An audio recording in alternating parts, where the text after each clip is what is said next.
everyone, it's Kathy Lee with BK Forex. Happy Monday. There are three things to watch this week. Number one is going to be U.S. inflation report. Number two is going to be the Bank of England's monetary policy announcement. And number three is going to be the U.S. debt ceiling.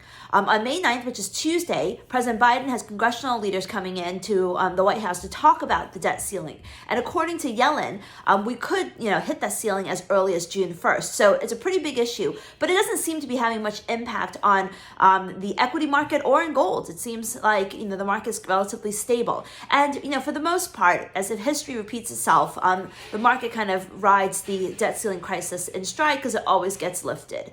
Now, in terms of the inflation report, this could very well be the first inflation report where we see a slowdown in price growth because oil prices came down quite a bit in the month of April and commodity prices have eased as well. Last week, the Federal Reserve set the stage up for a pause, but that was kind of negated somewhat by the strong NFP report. But if we get a softer inflation data, expectations for a pause will continue to will resume and grow. Now, the Bank of England is expected to raise interest rates by 25 basis points. That's pretty much baked in. Sterling hit a one-year high today. And so that's something to watch this week. We also have UK GDP numbers, which will be important.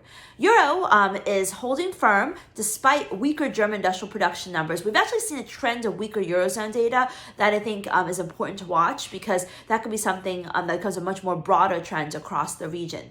Canadian dollar up thanks to the recovery in oil prices. The New Zealand dollar is the best performer. Risk on mood in the markets generally, but there's still kind of concerns about the banking sector stress. So I wouldn't get too excited about the movements that we've seen so far.